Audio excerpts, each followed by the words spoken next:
Good afternoon.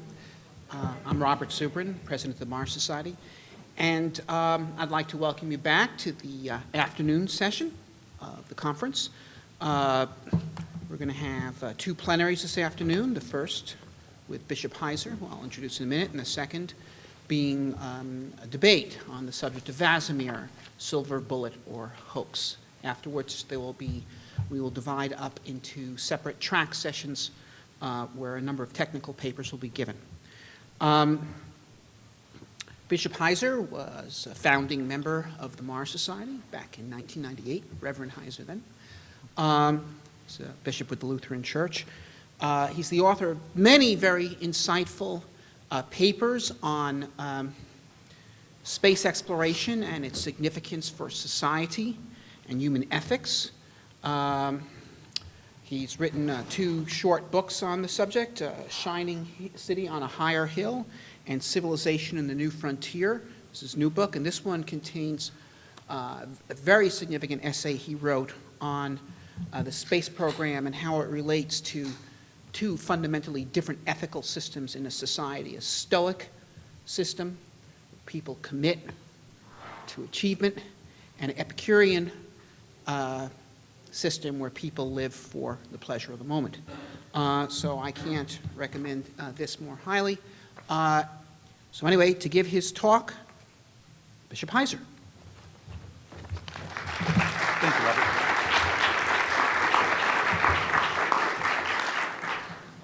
Thank you for your very kind introduction. Gathered as we are for this annual convention of our society, it's already been observed today that this is, for us, at least certainly for the Americans present, a time which has been somewhat melancholy in the history of humanity's exploration of the heavens. With the landing of the Atlantis and the conclusion of our nation's last space shuttle mission, we stand at a critical point in our history of space exploration. From the first launch of the Columbia on April the 12th of 1981, to the final landing of the Atlantis, span of 30 years, 3 months, and 9 days, discussion and controversy have swirled around that aspect of human exploration of the heavens. As Mike Wall wrote recently in an article for Space.com, when NASA's Space Shuttle program was announced back in 1972, it was billed as a major advance, a key step in humanity's quest to exploit and explore space. The shuttle would enable safe, frequent, and affordable access to space, the argument went, with flights occurring as often as once per week and costing as little as $20 million each. But much of that original vision didn't come to pass. 2 of the program's flights ended in tragedy, killing 14 astronauts in all. Recently, NASA's estimates pegged the shuttle's program cost through the end of last year at $209 billion in 2010 dollars, yielding a per-flight cost of nearly $1.6 billion. And the orbiter fleet never flew more than 9 missions in a single year. So far, Wall's observations with regard to that program, which is as much as to say the shuttle was a government program, over budget, underperforming, but nevertheless, still essentially the only game in town for the West in terms of getting human beings to space. And it was a game, in a sense, that was supposed to go on while the adults figured out what we were going to do next. In fact, we've now waited 40 years for the alleged decision makers to make up their minds regarding a new destination. And it seems clear that many of them have no intention of going anywhere. For all of us gathered here today, the aimlessness is virtually inexplicable. That's not to say we don't have our own pet theories to explain how we got to this point. Rather, it is inexplicable because any of the excuses for such a lack of direction are so recklessly ambivalent to the heart of humanity, our need for wonder, for hope, for knowledge, for exploration, that it feels as if there are many who have abandoned the nobler aspirations which were at work in the dream of transcending Earth's veil of atmosphere in order to abide for a time in the heavens themselves. Human beings can live without a great many things, but they cannot endure the death of hope. For some, that last flight of the shuttle was bittersweet, as one writer termed it. I understand his sentiment. and even share in it to a certain degree. Because we are standing at one of those moments in history where the paths which stretch out before us lead to the horizon in fundamentally different directions. It is apparent that there is a profound difference over the path that our race should take. The landing of Atlantis may presage a difficult era in the space age, or it may herald the beginning of the end of a virtual government monopoly on mankind's exploration of the heavens. But government pursues its own ends, which in the age of Leviathan are centered on the concerns of those of government with the pursuit of profit as an end in itself, for those who would bring another motivation to it. A sentiment which is not dissimilar to saying that the purpose of life is to consume. The cynics who have passed the point of despairing that the purpose for the pursuit of that which would ennoble our actions mock the dream of those who would see the outward journey of mankind as a goal beyond power and profit. It is a dream now incomprehensible to many, and thus they mock it with the hatred which only the apostate can feel for an article of the faith. Thus it would seem that now it is a fitting time for us to discuss precisely the relationship between space exploration and human destiny. Let's begin with the denial of the dream. It is, I would dare to say, virtually an article of faith among us that the goal of humanity, spreading out from the Earth into the worlds beyond us, into the solar system, beginning with Mars, is not some idle fantasy or the aimless pursuit of the thrill of exercising human ingenuity. It doesn't say it doesn't include those things as well. We understand there's something far greater at stake. We believe that the exploration and settlement of Mars is an expression of our fundamental humanity. As we have proclaimed before the world in our founding declaration since this society was born in Boulder in 1998, we must go for our humanity. Human beings are more than merely another kind of animal. We are life's messenger. Alone of the creatures of the earth, we have the ability to continue the work of creation by bringing life to Mars and Mars to life. In doing so, we shall make a profound statement as to the precious worth of the human race and every member of it. Looking back at that statement all these years later, the simple brilliance of these words so sums up our entire reason for going. We do, in point of fact, take this assertion on faith. Actually, in the midst of a world increasingly disinterested in asserting the precious worth of the human race and every member of it, is a declaration that many people might affirm in the abstract while denying it in the concrete. People love humanity as an abstraction. It's other people that they hate. They will support that which benefits themselves personally, or can be presented as a benefit to a safely generic humanity. But there's often very little appeal to the notion of personal sacrifice to benefit another person whom we may not even like. However, there are others who oppose the exploration of the heavens on principle, as if such endeavors were a fundamental negation of our humanity. On occasion, such sentiments are expressed in religious terms, but just as often they are dressed in secular language. For example, such a sentiment was set forth at length in the writings of J.G. Ballard over the course of decades. In one of his stories, the title story of the book, Memories of the Space Age, one of his characters asserts that the end of the space age was, there was, and I quote, an awareness that man had committed an evolutionary crime by traveling into space, that he was tampering with the elements of his own consciousness. The fracture of that fragile continuum erected by the human psyche through millions of years had soon shown itself, end quote. Outside of such a supposed evolutionary environment, what was man? There could be no hope in such a worldview, simply a fear of reaching out to new worlds, which could bring about our end. Of course, such fears are often simply a response to the hubris of those who, in arrogance, are ready to blindly charge out into the dark. If one would seek a literary model for such swaggering stupidity, the character of Professor Edward Rolls Weston of C.S. Lewis's classic work, Out of the Silent Planet, would serve quite well. and avoid the unpleasantness of, well, offering real-life examples. Having traversed the heavens, only to arrive at Mars and find it inhabited, Professor Weston could defend even genocide to defend humanity. Thus he declared to the ruler of the Red Planet, "Life has ruthlessly broken down all obstacles and liquidated all failures, and today in her highest form, civilized man, and in me as her representative, she presses forward to that interplanetary leap which will perhaps place her forever beyond the reach of death." So far, Professor Weston, who, when his words were translated into the language of that world's inhabitants, speaks with more honesty.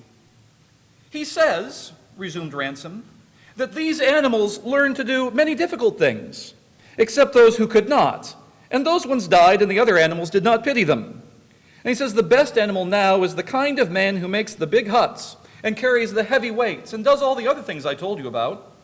And he is one of these and says that if the others all knew what he was doing, they would be pleased. He says that he could kill you all and bring our people here to live in Mars. Then they might be able to go on living here after something had gone wrong with our world. And then if something went wrong with Mars, they might go and kill all the intelligent life in another world and in another, and so they would never die out." So we find ourselves between the Scylla and Charybdis of fear on the one hand and hubris on the other, both of which threaten the death of the dream. We know both those who unreasonably fear and those who lack any constraint at all. Taking unreasoned counsel from those who see only vistas to conquer, or terrors to fear, one may live to see efforts to travel beyond the confines of this world either torn to pieces or never ventured at all. In our first tentative steps beyond the narrow sphere of our native world, we have seen a measure of the danger. From Apollo 1 to the Challenger explosion, it was raised as a question in two successive generations. Will you pay the price in blood and treasure to step beyond your world? The path of unreasoning fear recoils, while the arrogant, immune to any calculus that would matter save the advancement of their own goals, alienate those who they would seek to sway. And thoughts of destiny are far from the fearful as they are from the proud. And we shall return to this point momentarily. February 1st, 2003, my family was preparing to celebrate my son John's 9th birthday, and it was a joyful Saturday morning until a shock wave rattled the windows of our parsonage in Malone, Texas. At first, I thought it must have been, in all honesty, an explosion at the co-op in town. We didn't have the television on, and the realization that what we had felt was the death of the Columbia and her crew was the furthest thing from my mind until a fellow pastor in Indiana called me up to tell me that the shuttle had just blown up over our heads. Members of the parish were among those public servants called to search for wreckage. It was a grim time. Many rural Texans probably consider themselves about as far removed from the life and labors of the astronauts as they could possibly be. But that mentality changed that February day. There was something almost ethereal about the men and women who went into space, the practical realities of plowing and planting, feeding livestock, repairing equipment, and measuring your rainfall in tenths of an inch, was nothing like the concerns which motivated anyone who rode a rocket, or so we thought, until that day. Now, when each of these tragedies has taken place, the fearful saw only the flight of Icarus, while the swaggering were absolutely convinced that Daedalus must have another son whom he can send out. And they seemed eager to do so with a zeal normally associated with generals of the American Civil War, either unwilling to assume any risk or unheeding of the same. A public which expects cheap victories in any endeavor turned elsewhere for its excitement. Preparations for the war in 2003 and the brief perception of quick victory soon sated for a time the public yearning for cheap glory. Perhaps for many, conquering Iraq was more practical and gratifying than traversing the heavens. Our society's founding declaration asserts, "The time is past for human societies to use war as a driving stress for technological progress." But the masses disagree, and blood and gold are sacrificed on the altar of Demos in great quantity for technological trinkets and sham prosperity. We have become proficient as a species in pursuing many endeavors which offer little to ennoble us as individuals or as a species, but which in fact degrade and debase us. With the unearned cynicism of a generation surfeited with unimagined wealth, and yet which demands more, the representatives of a public filled with individuals who are willing to be called consumers does not want to open new worlds for generations yet to come. They are busy bankrupting the advanced nations of the world to gratify their material desires. Who can imagine that they would sacrifice even the smallest measure of that wealth for the benefit of those who are yet unborn, when it is clear that they will slaughter the unborn because they are inconvenient, and rob those who actually enter this life by a plundering of their wealth with a heavy weight of debt beyond repayment? We are inheritors of a legacy which we have done nothing to deserve. When I consider all that we have enjoyed as a tremendous inheritance from those who came before us, explorers and settlers, men and women who opened frontiers with their own sweat and sometimes with the shedding of their blood, it is an appalling condition to see how little will be ventured to build on this inheritance. They risked much, and on occasion sinned greatly. And history has not been kind to their transgressions. But they were alive in a way which is almost incomprehensible to postmodern man. They had their fears and their pride, and they knew such things to be vices, and often thought less of themselves than of society as a whole, and often knew in their hearts that they were but a link in the generations stretching back from antiquity to the telos of mankind in the future.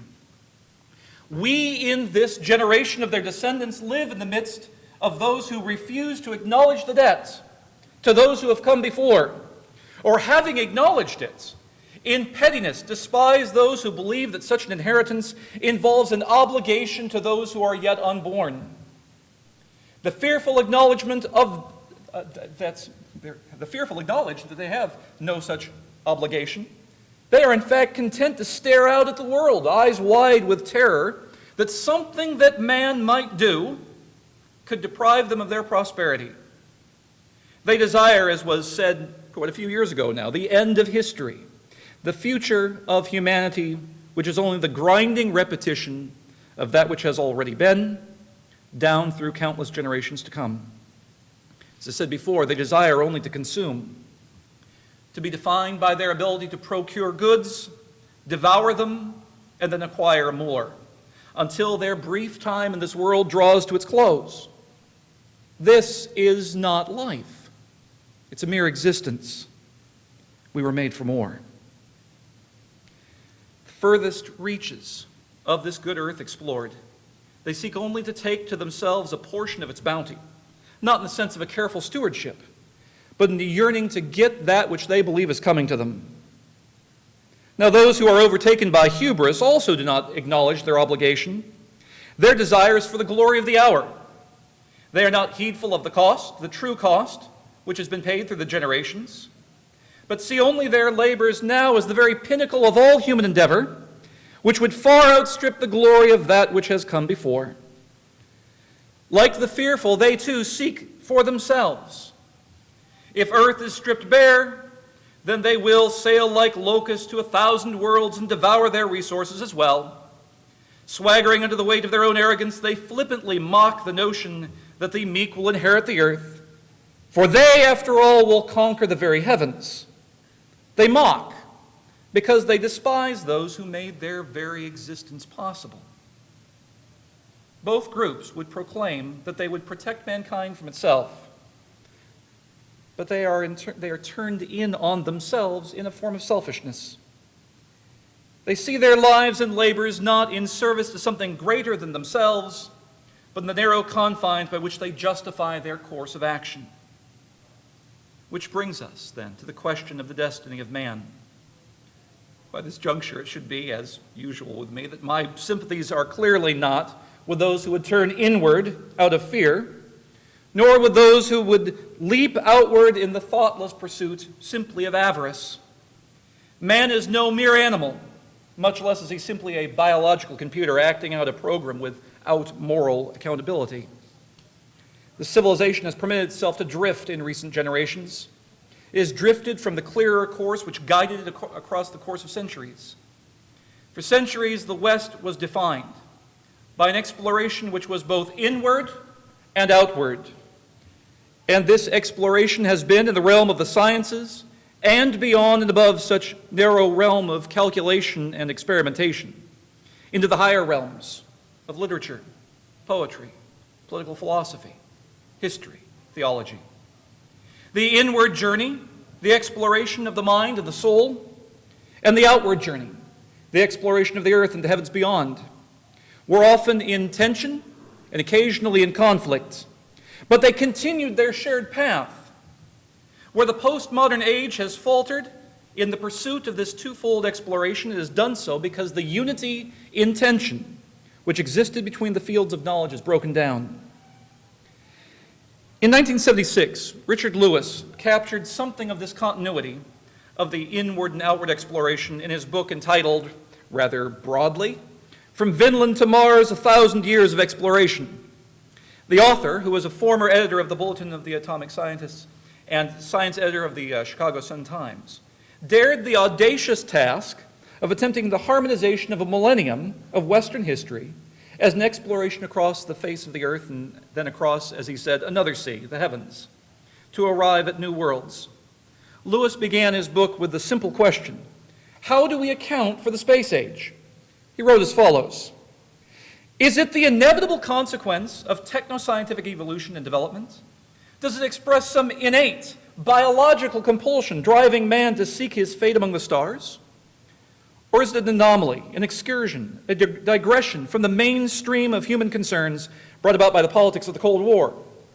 Having reported major events of the space age since it began, he wrote, I believe that it can be defined reasonably as the modern extension of a process of exploration that began 1,000 years ago with the Norse voyages to Greenland and to North America, the age of discovery in the late Renaissance, the reconnaissance of the planet that followed, polar exploration in the earlier part of the century, and space exploration in the last 2 decades. All are part of this continuum. Thus, Lewis wrote in 1976. The march of the explorers went to and fro in the earth until the preliminary exploration of the Antarctic was completed in the 60s, and most of the oceanic depths were mapped by 1966. Already as those tasks were reaching their conclusion, the journey continued outward. In Lewis's words, in the second half of the 20th century, the space age dawned. The mystique of an extraterrestrial imperative is not required to account for it. The space age is a perceptible consequence of the same old, oft-discredited motives that impelled Norse voyagers to find Newfoundland, dispatched Columbus and Magellan on the enterprise of the Indies, impelled Drake and Cook on their global quests, and sent Scott and Amundsen racing to the South Pole. End quote. As Lewis's book was being readied, the discoveries made by means of Viking 1 and Viking 2 were beginning to be weighed, and the existence of those two Mars landers led Lewis to conclude his book with the words, as on the moon, reconnaissance would be followed by exploration, and exploration was man's role and man's fate. Man's fate, which seemed so obvious in 1976, but does not seem as readily apparent now. Contrary to Lewis's presumption, though, that it was an interspecific competition, his words, which drove such exploration, there was in fact something far more human and less mechanistic at work behind the quest to know through our explorations. And it is the impetus behind these ongoing explorations which is the reason why the modern age took on the particular and peculiar shape which it assumed. Amazing things happened at the birth of this modern age. Edward Grant observes in his study entitled The Foundations of Modern Science in the Middle Ages as follows. He says, although science has a long history with roots in ancient Egypt and Mesopotamia, is indisputable that modern science emerged in the 17th century in Western Europe and nowhere else. The reasons for this momentous occurrence must therefore be sought in some unique set of circumstances which differentiate Western society from other contemporary and earlier civilizations." End quote.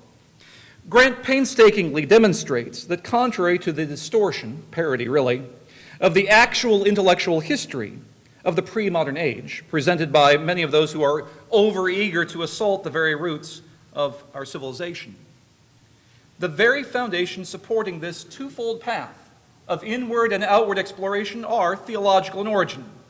In Grant's words, and I quote, "Medieval ideas about other worlds, and especially about infinite void space, played an unacknowledged role in shaping the cosmos that was being constructed by the new science." End quote. Such ideas frame the conceptual universe which makes possible the pursuit of our path of exploration. In fact, Grant credits 3 preconditions for the modern age which were bequeathed to us by the medieval mind. First, one must acknowledge that medieval scholarship was unafraid of knowledge from outside its own borders. They didn't have any difficulty with what we would now call what? Cross-disciplinary training. They weren't boxed in to one very narrow subfield. They were adventurous, willing to learn, and realize that they would not master all fields of knowledge, but know that they might learn something, and in that knowledge, make an advance. Now, he observes that just prior to the emergence of the scientific revolution, you have this openness to new thoughts from beyond their borders. A scientific revolution, in Grant's words, could not have occurred in Western Europe in the 17th century if the level of science and natural philosophy had remained what it was in the first half of the 12th century, that is, just prior to the translation of Greco-Arabic science that was underway in the latter half of the century. Without the translations, which transformed European intellectual life and the momentous events that followed from them, the scientific revolution in the 17th century would have been impossible. But he lists a second necessary precondition, and that was the creation of that marvelous institution, which was quite new at one time, the university. The universities, he said, that had emerged by the 13th century in Paris, Oxford, and Bologna were different from anything the world had ever seen. Nothing in Islam, China, or India, or in the ancient civilizations of South America were comparable to the medieval university. It is in this remarkable institution and its unusual activities that the foundations of modern science must be sought." End quote. The arts faculty, working together with the theological faculty of the universities, welcomed the natural philosophy represented by texts old and newly translated, because, as Grant writes, quote, "Christians had long before come to terms with pagan thought and were agreed, for the most part, that they really had little to fear from it. The handmaiden attitude, the initially defined Christianity's attitude toward pagan thought, had made acceptance of Greek natural philosophy tenable. When Christians in Western Europe learned of the existence of Greco-Arabic scientific literature and were finally ready to receive it, they did so eagerly." End quote. The use of such texts, then, in this new institution of the university, formed the basis for the modern age because of the necessary third and final precondition. As Grant notes, the third and final precondition for the scientific revolution was the emergence of a class of theologian natural philosophers, that is, a class of individuals who were not only trained in theology, most had theological degrees, but who also had previously attained the degree of Master of Arts, or its equivalent, and were therefore thoroughly trained in that discipline. Their importance cannot be overestimated. If theologians at the universities had decided to oppose Aristotelian learning as dangerous to the faith, it could not have become the focus of study in European universities. Without the approval and sanction of these scholars, Greco-Arabic science and Aristotelian natural philosophy could not have become the official curriculum of the universities. End quote. So far from the stereotype that is so common on all sides today, such medievals balanced the fields of knowledge which they were familiar with according to the requirements of the various disciplines. Thus, to cite one last time from Grant, by the late Middle Ages, Western Christianity had a long-standing tradition of using pagan thoughts for its own benefits. As supporters of that tradition, Medieval theologians treated the new Greco-Arabic learning as a welcome addition that would enhance their understanding of Scripture. At the same time, however, to add my own point, their utilization of such new materials was not one of blind enthusiasm. Their intellectual preparation and confidence gave them the ability to use such resources with discernment. And such discernment also allowed them to avoid several pitfalls contained within the thought of pagan antiquity. Thus, I return to a point which I've made in presentations in the past. Not only do the scientific theories and techniques which have developed to pursue this twofold exploration, both inward and outward, owe their existence to a particular set of theological preconditions. The very capacity to think of worlds beyond our own is a radical and theological conception, which only arose because church doctrine paved the way to belief in the possibility of more than one world. To dream of worlds beyond our own, new worlds of men set in the heavens themselves, slowly, steadily emerged over the course of the past 7 centuries.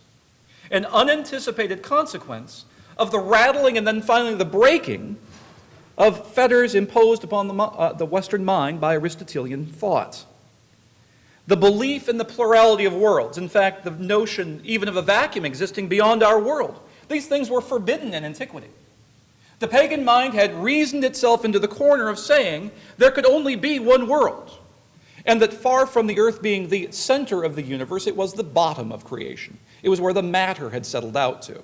And so the idea of there being other worlds was therefore declared by pagan antiquity to be impossible, because then there would be, well, 2 centers. And that furthermore, the idea of a vacuum was incomprehensible to Aristotle and to all those who followed him, because how could there be nothing? And so therefore, it went on through the centuries, simply being assumed, this being logically impossible, therefore it is not true. And when this ran into a bit of grief with the church, it came by the formulation of, therefore, since Aristotle has taught us that it is impossible for there to be more than one world, God could not make more than one world. As is impossible for there to be a void, a vacuum, therefore God could not make a void, a vacuum. To which the church said, oh really? There is something that he cannot do. Let us familiarize you with the concept of theology. Pierre Duhem's great work, Medieval Cosmology, establishes the fact that if the Aristotelian natural philosophy had been allowed to remain unchecked, the very concept of the exploration of worlds other than our own would have remained inconceivable. The key Aristotelian philosophers of the 13th century all argued with great vehemence on the side of Aristotle against the plurality of worlds and the possibility of a void, a vacuum between worlds, maintaining that it would be impossible for God to create such worlds or such a void. But in 1277, the church intervened, proclaiming that such a notion of God was not in keeping with the Catholic faith, and thus opened the way for consideration of other concepts. In Duhem's words, he writes as follows: the question about the plurality of worlds, like many other problems, seemed to place in opposition the impossibilities decreed by peripatetic physics and the creative omnipotence Christianity recognized in God. Michael Scott, Roger Bacon, St. Thomas Aquinas attempted to prove by various means that this limitation of power is only apparent, that the lack of power to achieve what Aristotelianism declared impossible is only an effect of divine perfection. Christianity did not accept these subtle explanations. It considered the assertion that a second world cannot be produced as an impious pretension of the philosophers, placing a limit on God's power. This belief finds expression in the decree brought forth on March 7th of 1277 by Etienne Tempier, Bishop of Paris, and his advisors. Among the errors that the decree condemns is the 34th, quote, that the first cause cannot make several worlds, end quote. These words literally changed everything, because they shunted aside the confusion of a scientific theory with a theological fact. As I've endeavored to demonstrate on various occasions before, the action of the church in 1277 opened the door, if you will, to the notion that man could enter a worldview where a multitude of worlds could be imagined. With the transformation of human thought, it became possible to see other worlds in the heavens. Galileo's conception of Jupiter as a world with moons of its own would have remained utterly impossible without the fundamental reconceptualization of science, which, frankly, the theologians had brought about centuries earlier. Johannes Kepler's Somnium in 1634, wherein he envisioned for the first time beholding the earth from the surface of the moon, imagining a whole new perspective on human life. This too would have been impossible. And already in the time of Kepler, he could look out at the heavens and speculate what kinds of life inhabited all of these worlds. What kind of life would be appropriate, as he said, to the sun, to Mercury, to Mars, and to theorize about them based on what little their science knew at that time. Far from heresy, it was what was expected, at least in Northern Europe, at that time. The image of the divine transformed the mind of man. The inertia from that transformation of our thought has continued to carry us forward, seeking to know because men believe that the creation itself is comprehensible. It goes back to Einstein's point about the most amazing thing in all of the world was that we could actually understand it. That's what troubled him, and it's troubled many before and since, this notion that we can actually know anything, that our senses do not lie to us, and that we have the ability to reason beyond the immediate observation to the implications of our observations. We have sought to know ourselves and to know the creation into which we have been placed. Conceiving of man being made in the image and likeness of God meant that the actions of the Creator could be, in some sense, comprehended by man, and in some extent echoed in man's deeds. The divine commandment given to Adam, placing responsibility for stewardship of the creation in his hands, this belief has shaped our understanding of the role of humanity in caring for life, especially human life. But the theological reality of the fall into sin, that man chose a path for himself not in conformity with the divine will, but with his own corrupt desires, should serve as a perpetual warning against trusting ourselves too much. The recognition of a human stewardship of life is a theological principle at the foundation of this civilization, even if human hypocrisy treats of that stewardship as the compliment which vice pays to virtue. And often the word which was given to Noah after the deluge is forgotten. Be fruitful and multiply and fill the earth, and the fear of you and the dread of you shall be on every beast of the earth, on every bird of the air, and on all the fish of the sea. They are given into your hand. The past century has once again taught us the terrors which attend falling into the hands of men, a reality which only the willfully blindfold could manage to conceal. There is a growing contempt in our culture for the notion that humanity is held accountable for what we do with the rest of the created order and our responsibility toward it. Much of the ecological movement is motivated by the notion that man is simply or merely a part of nature, and yet it is the only part which has a responsibility for care of the creation. Stewardship defies the dictates of ideology because it transcends it. Responsibility cannot be eschewed by ideological circumlocutions. To speak of destiny, therefore, is fraught with danger, for we want to impose our own desires and call it destiny. Destiny is never manifest if our desires and reason are our guide. On our pursuit of the path, too often we become distracted by technique rather than the destination. Mars and space exploration in general is not the true goal. Perhaps it is a place for us to learn, and we have already begun that process. It may even be a place for us to live. But the knowledge gained in this exploration is rightly used when it serves for the purpose of building the destiny which was set out at the beginning. If there was a man who questioned his destiny and the challenge which was posed to him by the testimony of his own senses and experiences, it was Job. The Word told him of divine love. His experiences caused his friends, even his spouse, to assign a different word, a word of judgment to him. The divine response which Job receives in the end is nothing like what our imagination would anticipate by way of vindication. the Lord declared in part, "Who is this who darkens counsel by words without knowledge? Now prepare yourself like a man. I will question you, and you shall answer me." The Lord asks Job in part, "Can you bind the cluster of the Pleiades, or loose the belt of Orion? Can you bring out Mazzaroth in its season, or can you guide the great bear with its cubs? Do you know the ordinances of the heavens? Can you set their dominion over the earth?"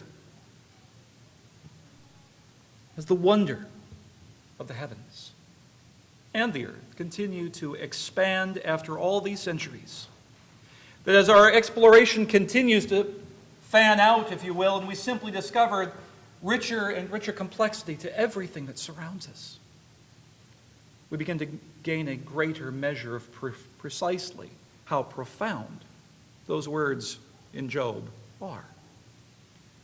If we thought a few centuries ago that we had grown great in knowledge, and yet now must look back at that with a little bit of embarrassment at how little we truly know, what, God willing, will our great-grandchildren think about our limited knowledge now? It's not a basis for hubris on our part.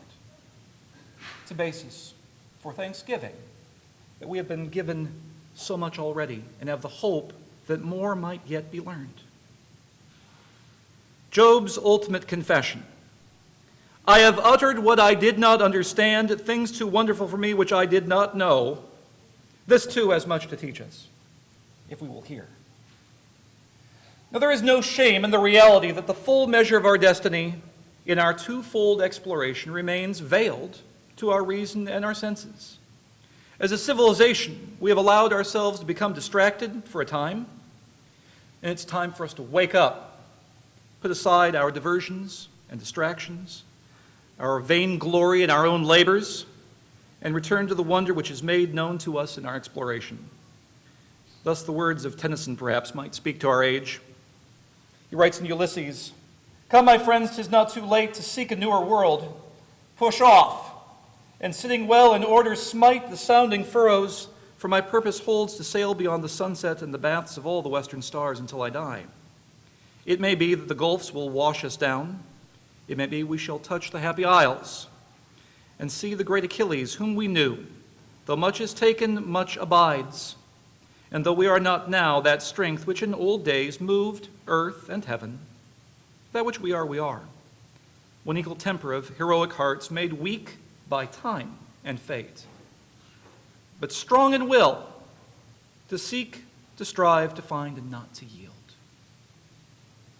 These words have truth in them. For we have lost much of the boldness of those who came before us. Though our might, on one level, may seem greater, it has been scarred by timidity and hubris. Still, the new sea stretches out before us and beckons us to sail on.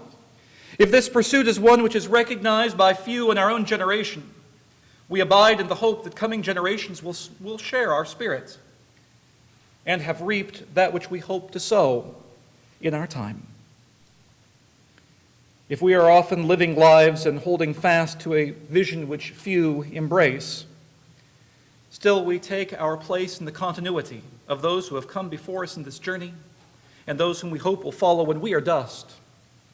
For those of us who are of the remnant of the church, such pilgrimage is not a way unknown to us. For we find ourselves living day by day as citizens of two worlds already, and as those who know that the divine Creator who establishes and sustains all things is never distant from us, wherever our exploration takes us. Like Job, we stand in awe before the one who fashioned us from earth and who gives to us the hope that we shall be called forth from the earth when our journey is over. For as Job declared, "For I know that my Redeemer lives, and he shall stand at last on the earth, and after my skin is destroyed, this I know, that in my flesh I shall see God, whom I shall see for myself, and my eyes shall behold and not another. How my heart yearns within me." In this journey then set before us, call upon those words which Dunsany wrote almost a century ago in his poem, "To Those That Come After." We were not wholly here, because to you often from our homes our dreams drew near. They did not know our hearts as you shall do. We were not wholly here. by lonely voices calling through time's mists, by loves and hatreds following like bees, by jealousies and angry journalists, follow our way by these. We shall be with you in your distant time, shall lean toward you across many a year, to bring you courage with a way-worn rhyme. We were not wholly here.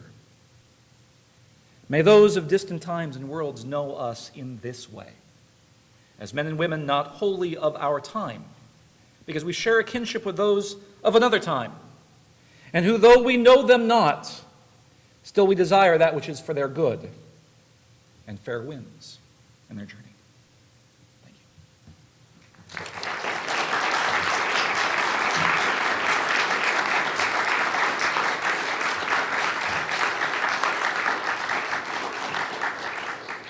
Do I dare to ask if there are questions? And is there time, Robert, for a few questions? Switch to my other eye so I can actually see you.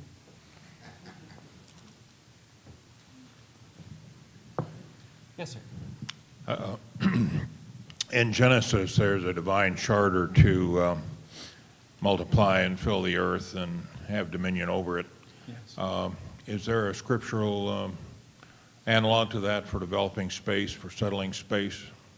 You know, it's interesting because when you search for a passage that says, go out and conquer the heavens, if you want those terms, you won't find it.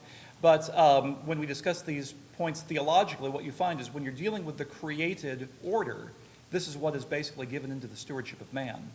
There are very interesting words of our Lord in the Gospels where he refers to gathering his people from all of the various parts of the heavens. And there's one passage to this effect, and it's one where I've ruminated on it at some length. I'm not prepared to try to posit an article of the faith on it, but it raises the question of divine will in this regard. There's certainly nothing restricting it. And that, as actually Deacon Anka and I were discussing yesterday, when you look at the concept of the heavens set forth in the Hebraic mind, which formulates is set forth in the Old Testament, we traverse the heavens all the time.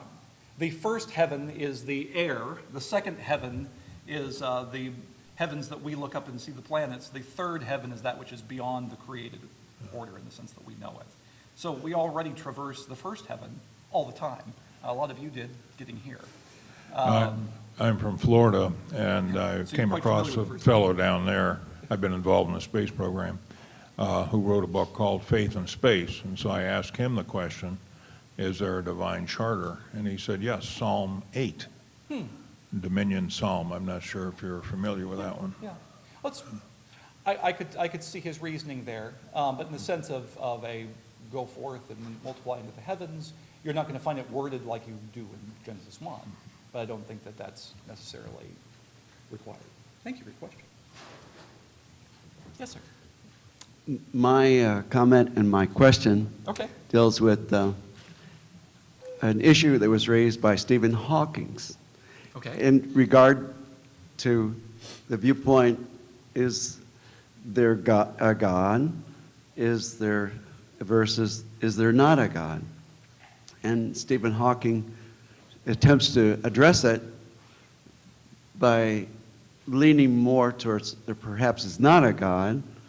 However, we attempting to explore, we as mankind attempting to explore the universe are confronted with should we or should we not explore the universe, because we are clashing as a group of people regarding our mission to explore or not to explore. And I believe theologically we must resolve this issue, and once it's resolved, we will then explore the universe. So I'm interested in your response to that. Well, as we have been wrestling with that issue for the entire period since the last axial age in about 400 BC, I don't think we're going to probably resolve it this afternoon. But although I do have a very great deal of respect for Dr. Hawking, when it comes to some of these topics which are not that which is pertinent to his field, I would simply observe that his estimations with regard to the existence of divinity should be taken in the context of his denial functionally of his own existence, because he It is not only that he doesn't believe in God, he does not necessarily believe in individual conscious existence either. And this has become rather commonplace.